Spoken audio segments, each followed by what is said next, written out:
are not safe in child protective services, and they won't give them back to their loving families because they're making money. This is a legal system that you're going into. And if you don't know the rules, you will be chewed up and spit out.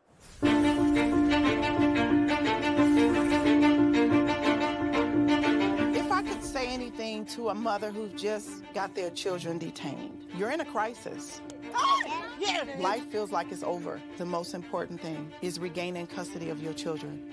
The child welfare system at its core is designed to protect children who need protection, okay? And that's key, is who need protection. So social workers, out of fear, will remove more children rather than only remove those children that truly need to be removed. It's okay. It's okay.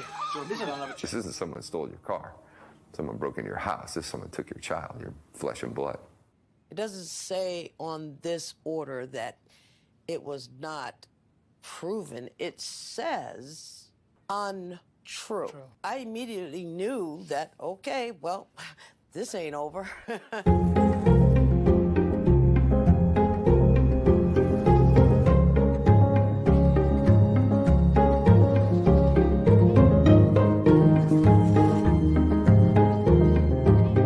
Were there signs there? Were there no signs? Did I miss them? Did I catch them? At this point, I honestly don't know. Families only get a finite amount of time to reunify. I came into this field to help families, not destroy them. The difference between the criminal system and the child welfare system is substantial. You have more rights as a criminal than you do as a parent.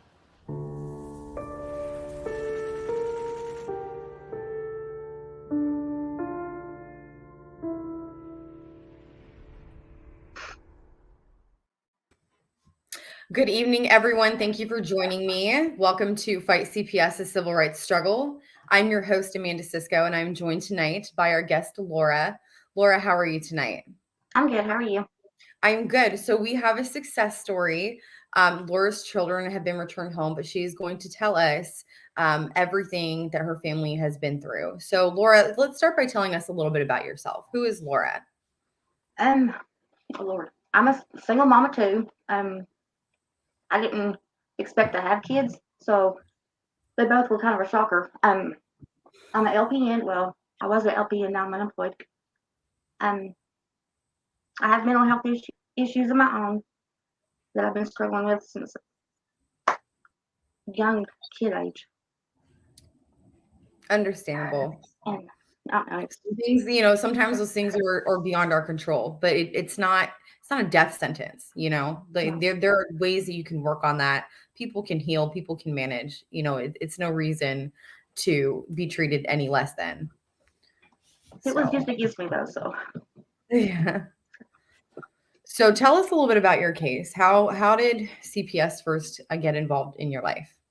It started involved in 2015 when my daughter was about 5 or 6. She got mad about a school play that she wasn't supposed to go to, and so she snuck out of the house and decided to walk to school. Got picked up by somebody and taken to school. So that was the first time I had to deal with DCS. And then in 2018, I had postpartum psychosis with my son. And they was called twice. The same woman came out. I begged her for help because I was full-blown psychosis mode. Mm-hmm. She didn't want to take my kids. And then she's the one that came back out in 2019 when the kids was taken and tried to use the psychosis against me at that time. Mm. So she later turned against you. Yeah. After she had 5 cops out there and 3 DCS workers. I'm so sorry to hear that. So what all happened with that? Well, 4 cops blocked me in my bedroom. One of the cops yanked my son out of my arms. She had told me that I was already in custody, so I volunteered to go for a psych eval at the local ER. And one of the cops that escorted me to the ER, which my cops seen me get in the back of a cop car. So that was. Wait, can you say that again? My daughter seen me get in the back of a cop car to go to the ER. So I went up there, and one of the cops that escorted me told the ER doctor that I was trying to beat my son to death, which was not true. Where do you think that they laid got eyes that? on me or talked to me, he decided to go ahead and commit me to a psych hospital. Do you know why they said something like that? No, I can't even get the full records. No, I've tried. Okay. I know which cop it was. I don't know exactly what was said, but yeah. Wow. And 3 nurses came in and held me down and gave me shots I didn't need. Oh my goodness. I am so sorry. Okay, so you're put into the back of a cop car, you're strapped down to a bed and given shots. So what happens after all that? I was in the hospital for about a week, and then when I got out, I lost my home because I was living with my mom at the time, so she kicked me out. I lost my kids, my home, and then I slept in my Jeep for 6 months while I tried to find another job because I lost my job. I debated on suicide again really hard, but I struggled with that. It's understandable. You're not alone in that. Yeah. A lot of parents go through that. So I moved towns to get closer to my kids where there was a foster care. And then it was taken in August. In January, I got him back on a trial home pass. I got my daughter back on a trial home pass. And why not your son? I don't know why they said. Well, they went through, and then 6 months, they went through 3. She went through 3 different foster homes. He was in 2. She was. So they weren't even picking, together. They kind of had to separate them, but I kind of fought it at first. But she was hurting him because she was 9 at the time and he was 18 months. She was picking him up and dropping him on his head. So she was physically taking it out on him. But he came back right before COVID shut everything down because the foster mom said that if he goes, she's not letting him come back home or come back to her house because of the COVID issue. Mm-hmm. So they was on a trial home pass from January, February to September. And that's when I finally got custody back. Okay. So during the court proceedings, so you don't know why they showed up to the house in the first place? Do you know if they had an emergency behind your back? I remember you said you can't get all the records. Mm-mm. They're going to give me any DCS records. Okay. Do you know how to go about requesting those records? Yes. I got a denial in the email the other day saying that since I was the accused, I couldn't get them. That's not true. You can still get those records. You have the right to those records. When you finally do get the records, a lot of it, in fact, most of it will be redacted because, some things are confidential. And just to be extra, a-holes, they redact basically everything. But it's still helpful to have, and it's still your right to get those. I would keep fighting that if you can. So when you were in court, how many court dates did you have? I want to say 5, maybe. Okay. The first one when I got out of the psych hospital, I was doped up on Seroquel because that's what they give you. Mm-hmm. And I didn't know what was going on. So my lawyer kind of shut me up the first court hearing and said, just wait till the second one. They always find abuse or neglect in the first hearing. So I agreed. And those are the hearings where it's most important to fight. If you get railroaded in the beginning, it kind of snowballs, if that makes sense. And unfortunately, a lot of these lawyers are not fighting for these cases the way they should be. So were you getting visitation during this time with your children? When they could find a staff to supervise them. Yeah, and I wasn't told about phone calls or nothing, like nothing. So I missed all kinds of phone calls, but the visits were supposed to be therapeutic, with whatever that means, because if they wasn't. It sometimes can mean in a therapeutic setting where a licensed therapist observes your visit with your children. There wasn't one. Okay. That's interesting that they would use that language. So how often were you seeing them? Well, they split them up to where I was seeing one like every other week, like when I could. And Were they ever together, both of them, or was it separate? at first they was together, then they separated them Okay, was there a reason for that? because she was hurting him and stuff. So I see. Okay, so this case dragged out for about 6 months. about a year. But I About had a it year. back in 6 I was months. gonna say that 6 months is pretty quick for a case. Yeah, most Yeah. cases are at least a year. So what made them make the decision to send your children back home? They had no reason to take them. But I'm sorry, say that again. they had no reason to take them. But I would kind of raise Cain against my caseworker a little bit because I get kind of mouthy and I don't like take stuff too lightly. And they was getting ready to send my daughter to Memphis.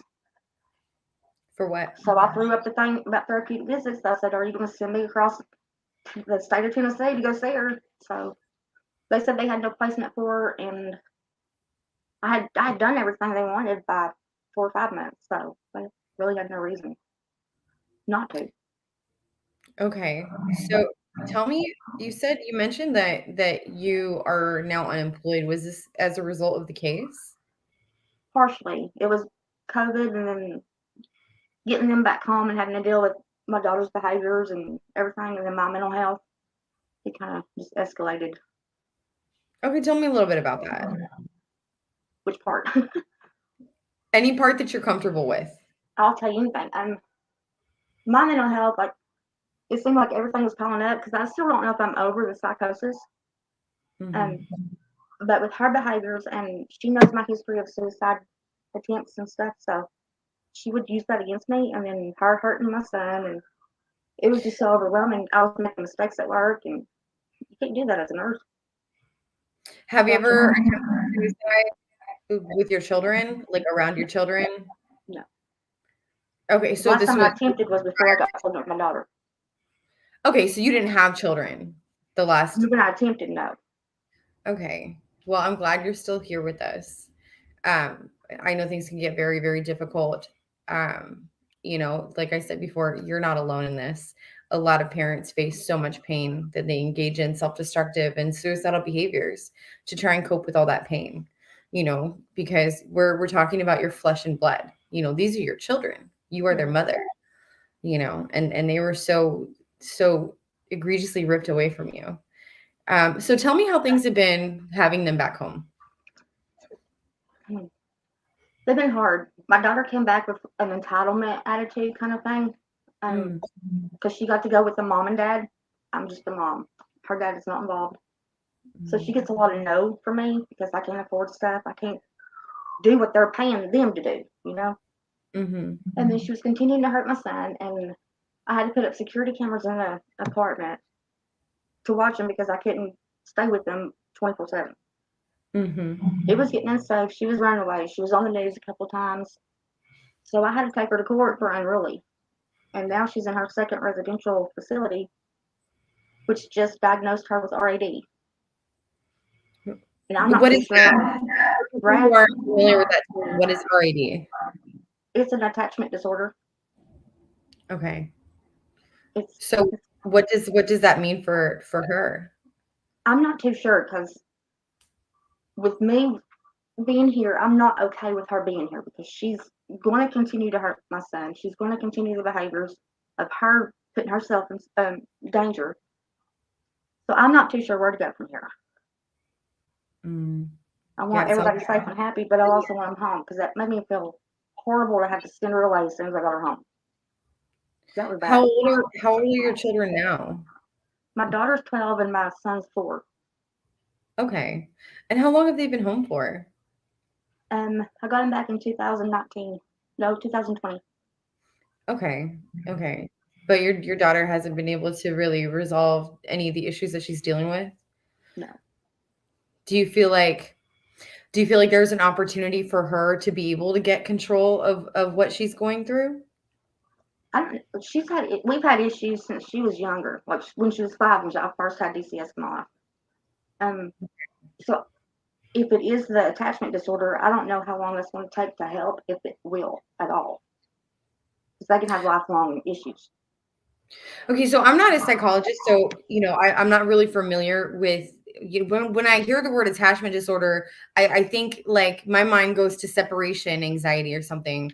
But what does it mean to have an attachment disorder like that? What does that look like? The empathy is gone. Like they don't have empathy. They don't. From what I read the other night, like she's supposed to be in a line of eyesight at all times. She can't be left alone with other kids, obviously. She don't like relate to nothing. She got what? She don't like relate to nothing. Like when she was telling me, okay, I was raped when I was 14, and I'm sorry to hear that. This girl looked at me and she said, I was raped by one of your exes, with a smile on her face. Like she doesn't connect it. Do you think that was true? Why would she say that? She finally later admitted it a couple weeks ago that it wasn't true. Oh wow. I'm really sorry. That must be really difficult. So what you said that they didn't really have a reason to take your children. So do you feel like your civil rights were violated during the life of this case? Yes. Okay, tell me about that. Well, I don't think they was supposed to take them without a court order, and then lie to me and make me think that they're already gone for me to go to the hospital. Supposedly, they asked my mom if that she would watch them while I was in the hospital. They didn't ask her. So it's like they manipulated the whole thing, and then turn around and use my mental health against me. They didn't help. Like some of the things was I was supposed to get a job, an apartment, housing, something, instead of living in my Jeep. But the only thing they helped with was handing me a list of apartments in that county. Is what helping you? They just handed me a list of apartments. That was it. Yeah, sounds like great help. She told me, she said, you're supposed to do this on your own. But I had all that before you came in my life. A family who has not encountered CPS before, when they come into your lives and they make all these promises, those are empty promises. Those services that they're telling you that you're going to receive, I mean, it's a pipe dream, believing that you're actually going to see those services. Well, they were supposed to get my daughter in counseling and didn't. I'm sorry? They were supposed to get my daughter in counseling and they didn't. The second foster mom, she's the one that started the counseling. So why aren't they being charged with neglect? It sounds like your daughter ended up in a good home toward the end, and that's good. I'm glad to hear that, because there are a lot of very scary foster homes, and gosh, the stories that these children tell, later down the road, it's heartbreaking. It is heartbreaking. Yeah.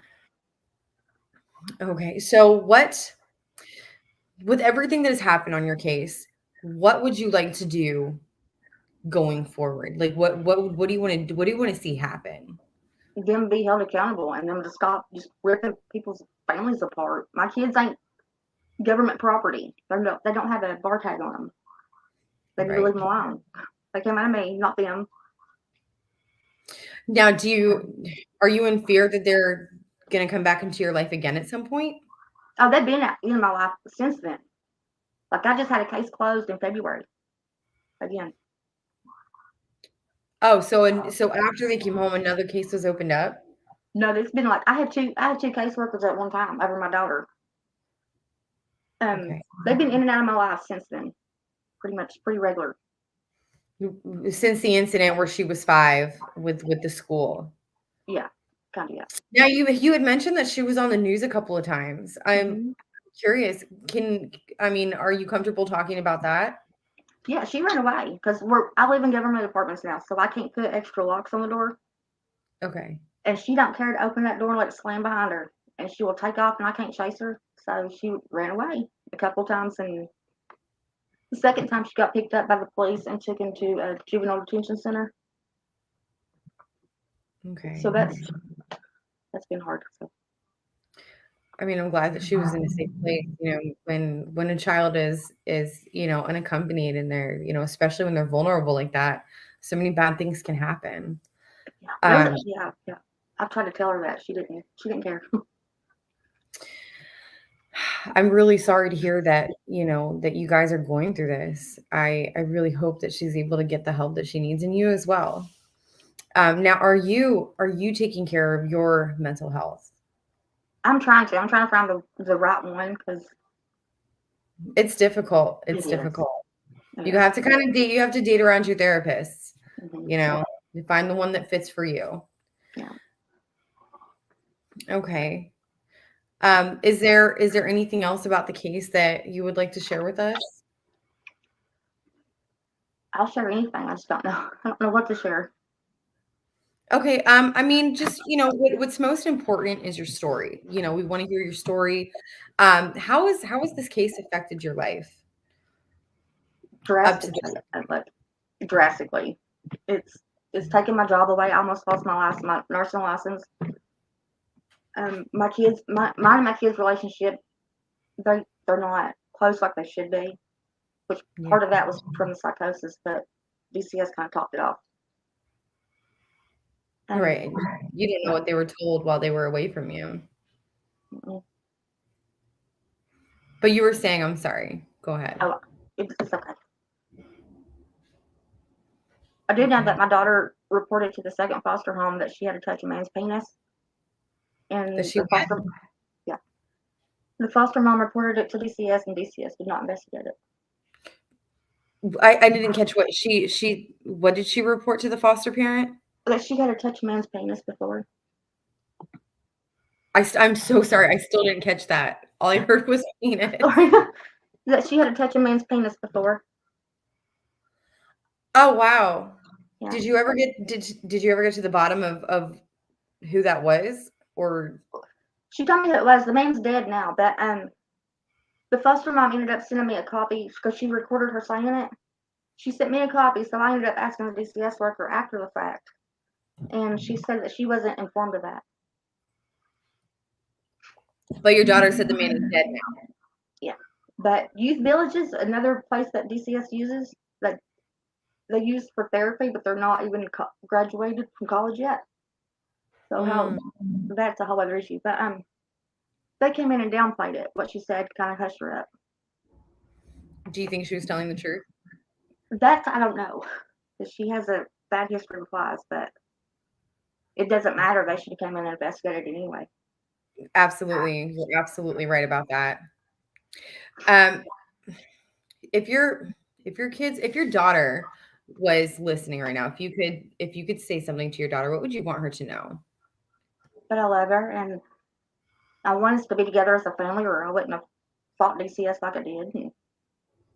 Okay. And what about your son? I know he's still a little bit young. That one's a hard one because of the psychosis part. Because I've been trying to even write him a letter, but that one's a hard one.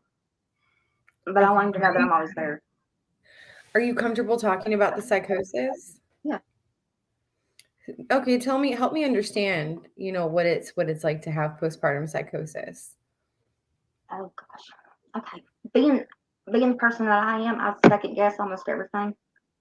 So when my son was almost 2 weeks old, he quit breathing for an unknown reason. So he spent the weekend in the hospital. And I think that triggered the psychosis because I have bipolar 1 disorder too. And that increases your risk of having it. But I was seeing stuff and hearing stuff, and it wasn't there, and I couldn't tell reality from stuff that wasn't real. So I'm really sorry to hear it's like I was in third person. I was fighting myself. That was fighting myself. So I was exhausted. I stayed up for 12 days, didn't eat, and I almost set everybody on fire, including the house, everything, one night. I can't imagine. Oh my goodness. And I owe every woman that has been in jail for that an apology, because I always thought those lines, oh my gosh, that's a serious issue. Yeah, I know. I can't imagine what that's like. I'm sorry that you had to go through that. Now, if you could talk to, a parent who is in a similar place, that you are in with your case, what advice would you give them? Don't give up. Your kids need you, Yeah. and you will get them back. Yeah. I mean, we can always hope and we can fight. But, not every family is fortunate enough to be reunified with their children. There are a lot of families that are permanently separated. Just be prepared for after issues, like when you do get them back, because the stuff that we're going through is intense. Like what? My daughter's issues and the aftermath of DCS. Yeah. The long-term effects. What have you learned from this case that you didn't know before? DCS is a joke. No, I really thought they was doing good out there, but they're really not. Yeah. I remember the first time they came into my life, I thought they were going to help. I thought they would help, and they did so much more hurt. And I never saw the help. I only experienced the hurt, and so did my kids. But I'm not at liberty to discuss that at this time.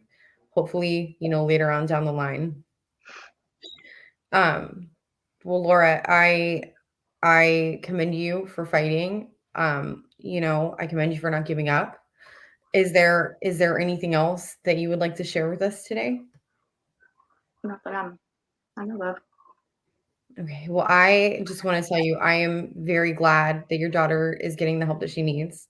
I'm glad that your son is back home with you, and that you are being reunified or have been reunified with your children. This is a great support system, what we have here with these shows and with, the work that Vincent W. Davis does. And I want to thank you so much for coming on tonight and sharing your story. And if you ever need to talk, if you ever want to share, always feel free to reach out. Thank you. Of course. Now we're going to go ahead and move into the legal portion for tonight. I'm going to talk about court orders. So I'm going to go ahead and let you go for tonight, Laura, but okay. I thank you again so much for being on and sharing your story. It was truly an inspiration. Thank you. Of course. And just remember, don't give up. You're not alone. There are so many people out there who, most of us struggle with mental health. I have yet to meet a millennial who doesn't have depression, anxiety, and ADD, ADHD. We all have some wires crossed these days. But, what it boils down to is, what steps are you taking to, to learn those coping skills you need and to manage those things? Because chemical imbalances and mental disorders, there are things that are completely beyond our control. We had no say in that.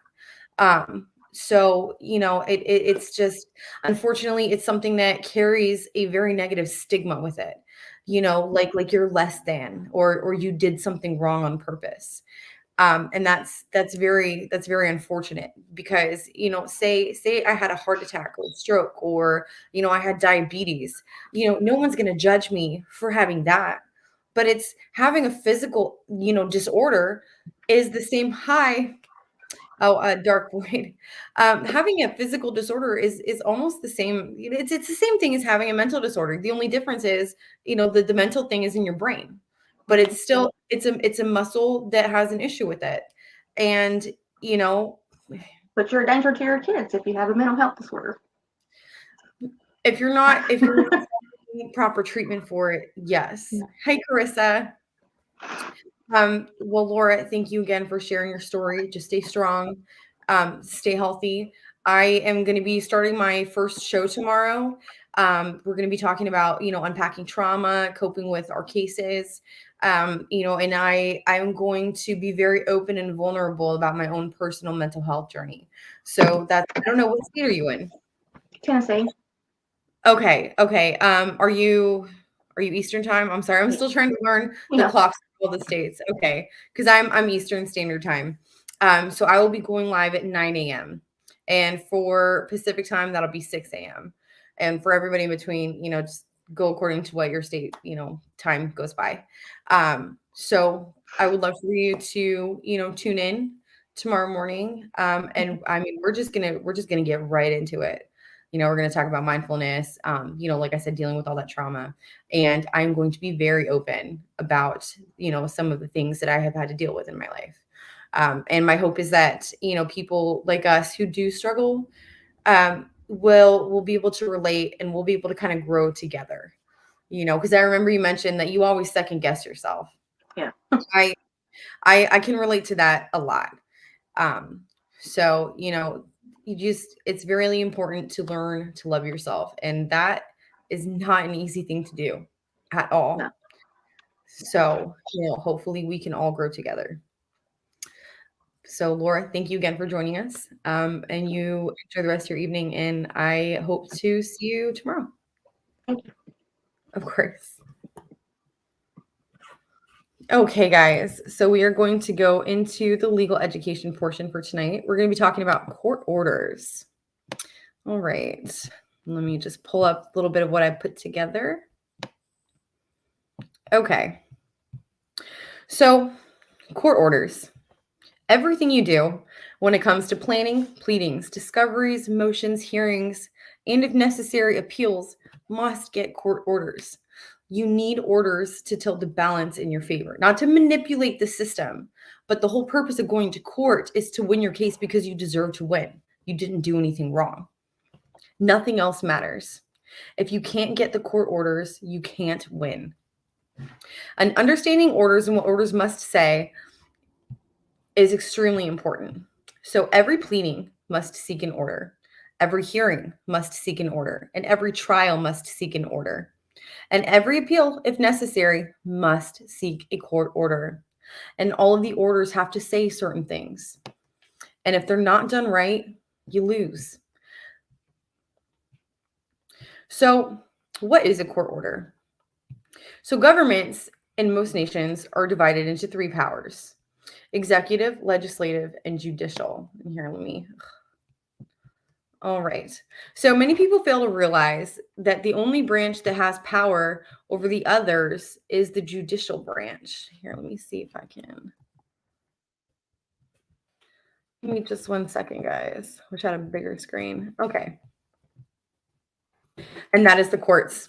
So courts create common law when they enter an order onto the record. So, for example, let's take the familiar, Miranda v. Arizona, like the Miranda rights case, 384 U.S. 436. That was year 1966. This is an order of the United States Supreme Court decided in 1966 that created the common law right to remain silent and be warned anything you say can and will be used against you in a court of law if you're arrested. The law comes from the court, not the legislature. The order creates the law. Most cases, of course, don't go to the Supreme Court, but even small town cases result in court orders, and those orders become law, at least for the parties involved in the case. Court orders command that certain things be done or that certain things stop being done. Most result in a command that one party owes another a certain sum of money. Some result in a command that one party do something or that the party does not wish to do. Others result in a command that one party stop doing something that the parties wishes to continue to do. And all must be obeyed. If the prevailing party obtains orders according, here. Court orders are not optional, guys. If a court order is not obeyed, the disobedient party can be thrown in jail until he or she decides to obey. And the jail term continues until the ordered party decides to obey. This is the power of the courts. And this is our power if we can learn how to use it. If you can't get a favorable court order, you lose. This is why court orders are so important. It's that simple. Court orders decide whose claims become rights. Claims are claims. They do nothing. You can claim you own the Brooklyn Bridge, for example. You can claim you have the right to yell fire in a crowded theater. You can claim to have the right to be provided with a new automobile every year without paying for it. I mean, just for a silly example. You can claim anything at all. However, claims are not rights, and rights are worthless if they cannot be enforced by court orders. We all have rights, but until they are enforced, they're just ideas. Rights are made enforceable by court orders and nothing else. Absolutely nothing else. You can complain about your rights being violated until the cows come home, but only until a judge signs an order enforcing your rights. Your complaints gain you nothing whatsoever. And this is really important in our CPS cases, guys, or our, unjust family court cases where we're dealing with a toxic ex or family member. We can cry to the heavens all day and night about all the wrongs that have been done to us, but without knowing the law and how to use the law and get your rights enforced by court orders, it does nothing. It changes nothing. Getting 1,000 people, getting 100,000 or 1,000,000 people to sign a petition to the Supreme Court does nothing, guys. So having rights is one thing, but having them enforced is quite another. Merely claiming that you have rights is a waste of breath. Wise people know how to get courts to enforce their rights. Without court orders, liberty and freedom are empty concepts. Sure, we all enjoy liberty and freedom, so long as nobody does us harm and we are not charged with a crime. Life is good until disaster strikes as a lawsuit or criminal charge.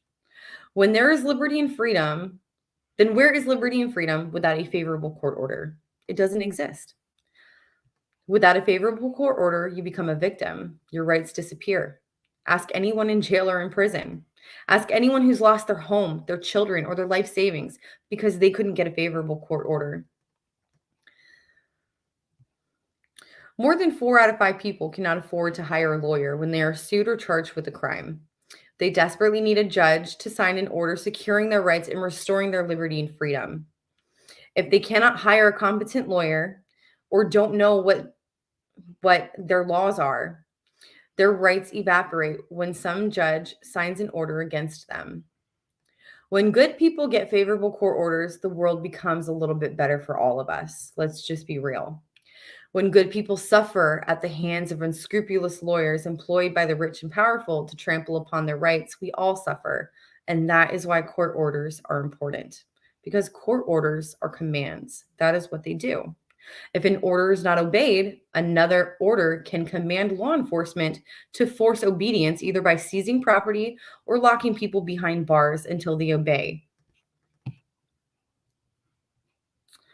So orders may be as simple as, and I'll read the language of a sample court order.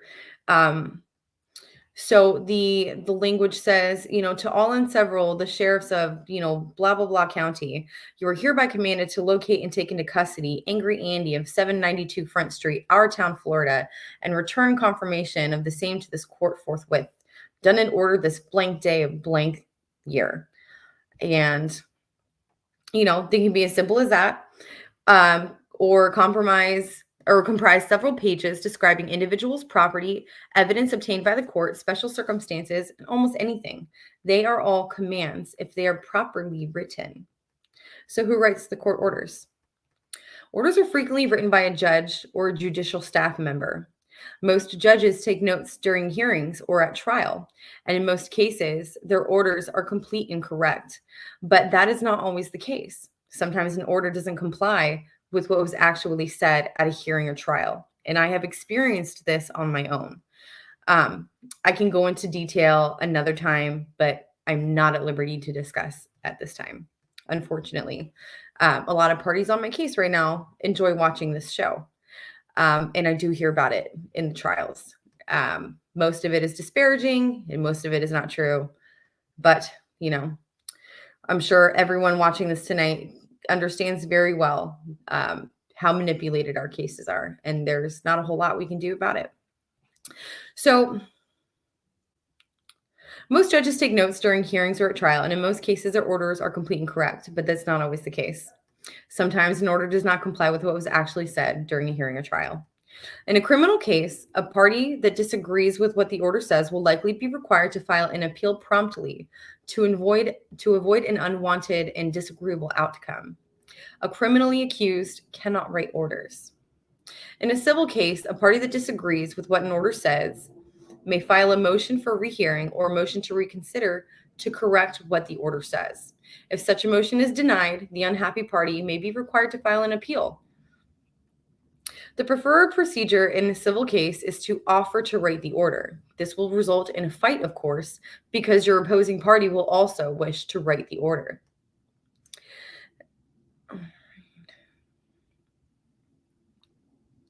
At the conclusion of any proceeding that result in the judges making a decision, ask, if it please the court, is your final order that the defendant shall within 10 days provide plaintiff with copies of his phone records for the year 2020, for example. As emphasized throughout, okay, you will always have a court reporter. Okay, and this is really important, guys. I'm sorry I couldn't read what I typed. So something that's very, very, very important to help have your court orders enforced, or enforce something that was said in court, like in my case, things are said during trial, but it never makes it into the actual court order, which is quite frustrating. It is so important to have a stenographer, otherwise known as a court reporter at your hearings, to record and transcribe everything that is being said. Every single person that stands up and speaks in that room, including the judge, every single person in that room is recorded, and everything that they say is on paper. So if you need to appeal to a higher court, if you need to remove jurisdiction and put it in federal court, and make some serious federal claims, the federal judge will be able to see every single thing that each party has ever said. And that is why having a court reporter is so important.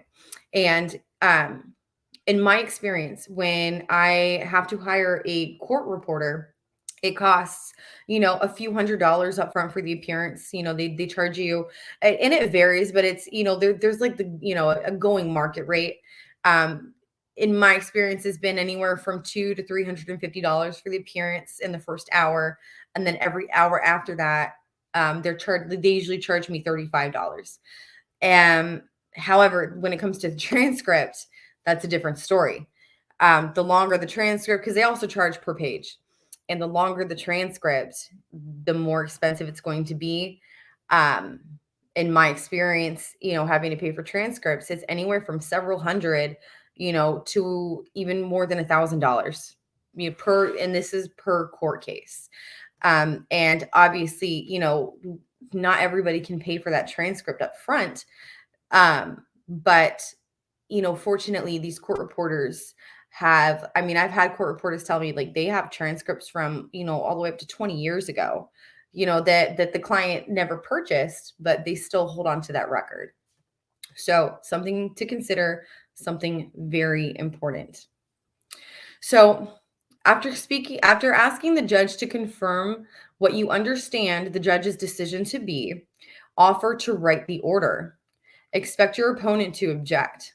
Remind the judge that the court stenographer has accurately recorded what the judge just confirmed, and that you will accurately and honestly provide the written order as it stands without adding or subtracting anything. All right, and I'll just give you like some sample language. So here's an order to produce. This cause having come before the court upon the motion of defendant Danny defendant for an order requiring the plaintiff to produce documents, and the court having heard argument of the parties and being otherwise fully advised in the premise, it is ordered and adjudged that 1, defendant's motion is granted. 2, plaintiff is directed to produce copies of plaintiff's bank records for the entire year of 2020, including but not limited to all records of deposits, withdrawals, checks, and correspondence between plaintiff and plaintiff's bank. 3, plaintiff is hereby directed to comply within 10 days from entry thereof. Done and ordered on this blank day of blank. And then always include your certificate of service if you're representing yourself. If not, your lawyer will be able to take care of all that. But these are different ways that you can strategize with your lawyer. And also, when you're getting your preferred language in this favorable court order, always make sure to be specific, because, expect the other party to object as much as possible, to cooperate as little as possible. The going phrase is usually like, you have to do things in good faith. You have to make a good faith effort. For example, to comply with discovery requests. That is, discovery, it's the law. It is a set of tools that is imperative to you winning your case. And when you file discovery on someone, they have 21 days to respond. And also always check your jurisdiction for your local rules. But the most jurisdictions are 21 days. If they don't respond within 21 days, you file a motion to compel. And when you file that motion to compel, you have to set it for hearing. You can file motions into the court all day long, if you get to the point where you're able to write motions and you understand how to do it. But if you don't send in that motion with me, I have to send in a scheduling order. And everybody gets together to see when can we do a hearing, and decide on this motion. But if you do not set that motion for hearing, it's useless. It's useless. So if you are pro se acting without a lawyer, you may have a difficult time if the other side has hired an attorney. Since the attorneys are supposed to be honest and they're dealing with judges, but certainly not in every case. Unfortunately, if your opponent is also pro se, there should be no valid reason for the judge to deny you, since you're the one who requested that the court confirm what the order needs to say. If your opponent ends up being directed to write the order, move the court to require your opponent to provide a copy of the proposed order at least 3 days prior to the judge assigning it, because the proposed order may not say what the judge confirmed. And yes, this does happen. So, do you really need to obey court orders? It's really a silly question. Anyone can disobey, and such persons can get away with it if their feet are not held to the fire by parties who know what to do. A typical judge may sign dozens of orders in a single day. The judge does not check with the clerk every day to see which orders were obeyed and which had noses thumbed at them. Unless a judge takes a particular interest in a case and checks his files to see if a particular order was obeyed, nothing will be done if the order is ignored. Unless it can be up to you to make certain court orders in your favor are obeyed. How to do this is actually quite simple. Something to look into that I'm not going to get into today is show cause proceedings. So here's an example of some show cause. So you've got a motion to show cause. You've got a hearing on the motion to show cause. And then you have an entry of an order granting the motion to show cause and reordering the delinquent party to obey. And then failure of the delinquent party to obey the second order. There's a motion for an order of contempt. There's a hearing, and you said there's a hearing on the motion for the order of contempt. And then you get the entry of an order granting the motion for the order of contempt. And finally, if that still does not get that party to cooperate, and guys, this is not an option. This is the law. It's not optional. This is the law. So if you get all the way up to getting your motion to hold that party in contempt of court granted, and they still disobey, and they still, don't make a good faith effort to obey these orders, you enter an arrest order commanding the sheriff to take the delinquent party into custody until such time as the court's several orders are obeyed. Unfortunately, one of the officers of the court who was in direct violation of the court orders for discovery requests, my order was not granted. And that party got away with unlawfully evading discovery. So again, I say this every show, disclosure, guys, I am not a licensed attorney. I am not giving legal advice. I am not telling you what to do on your case. I am providing the legal education that everyone deserves to have. So what does entry of an order mean? In most jurisdictions, this is an important point to remember. A judge is merely signing an order does not make the order fully effective. Orders need to be filed with the court clerk to be officially entered in the court record before becoming fully effective. An order cannot be appealed until it is entered in the court record. This may not often become an issue in your case, but it is worth remembering. So what is a certified order? Basically, it's like when you take a signed order to the clerk's office for entry, and obtain certified copies of the order. So it's when you go to the clerk and you ask for the original certified copy. So those certified copies are as effective as the original, commanding all who have notice of them that the court has ruled, and penalties await those who disobey or ignore such orders. When an order is entered in favor and you're in a case, it may sometimes be a good idea to apply to the clerk for at least one certified copy to retain in your files and another to be re-recorded in the property clerk's office if the order is a judgment declaring that you are owed money, for example. So next question, what is a re-recorded order? A re-recorded order creates a lien on the property of a judgment debtor. It will remain effective as a lien until a set number of years, depends on the law of your state, after which it may be renewed for another number of years, depending on the laws in your state. And that's kind of an off-topic thing, doesn't really apply to CPS cases. But, you know, how do I say this? There are many ways that you can use the law, but some of these less common ways, you know, that kind of go against the grain of what they're used to are often shot down by the courts. But yes, if somebody is not cooperating with discovery, you have the right to seize their property or their persons to be taken into custody until they cooperate. But, you know, I won't really get into that too much today. We're almost out of time for tonight. So when can you send your opponent to jail? Just remember the procedures that I talked about before. If you get to, you know, the motion to hold a party in contempt of court for failure to obey those previous court orders and is granted, you know, they're taken into custody until they agree to cooperate. And just remember that it is always 21 days, and just always double check your jurisdiction. But almost all cases, it's 21 days after the first discovery request. And then you file a motion to compel, set it for hearing. If it's granted, they have 21 more days. And then they have, after that, if the motion to compel is still not followed, you know, file a motion to hold party in contempt or show cause. And then they have another 21 days. So it's 21, 21, 21. Everything is, you know, everything in law. So much of the law is 21 days. So just remember to follow those procedures.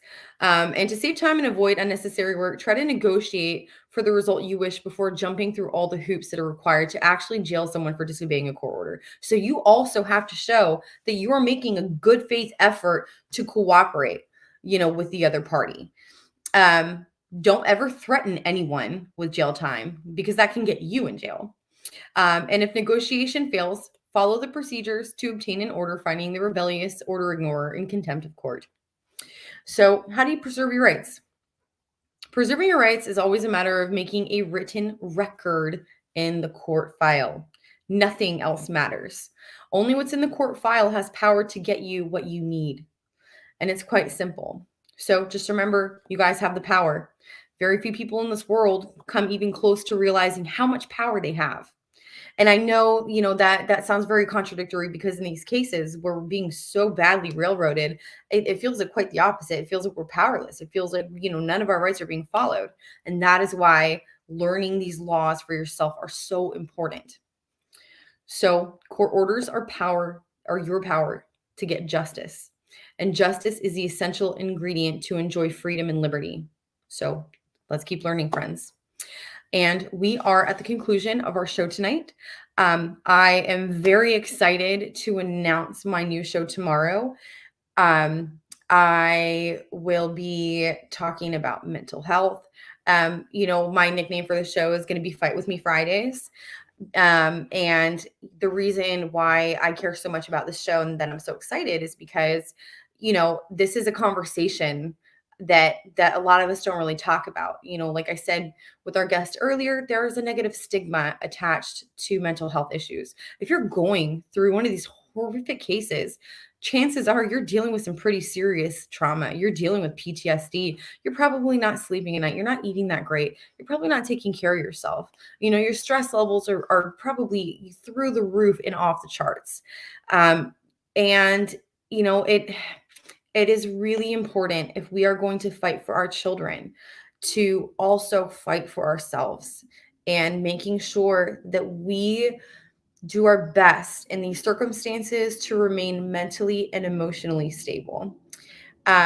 You guys are going to come to learn a lot about my personal life, and some of the things, a lot of the things that I've had to endure from a very young age, things that kind of set the trajectory of my life in the direction of where it ended up. And it's important not to blame yourself, but it is also just as important to hold yourself accountable, if that makes sense, to find that balance, whatever balance is to you. So join me tomorrow morning. I will be on at 9 a.m. Eastern time. That is 6 a.m. Pacific time. And then we also have our Monday show, CPS Current Events, where I will continue to share with you, current case information, new legislature that's happening. We are getting a lot of momentum. I mean, changes are happening, and drastic and necessary changes like this on such a huge scale in our society are never seen quickly. There's a lot that goes on behind closed doors that we don't realize. A lot of work is going on, and it's wonderful. And I'm very hopeful that, despite all of this domestic terrorism, I mean, guys, let's just call it what it is. Despite this domestic terrorism that is being waged against our families and our children right now, I am hopeful that we won't have to see this for much longer.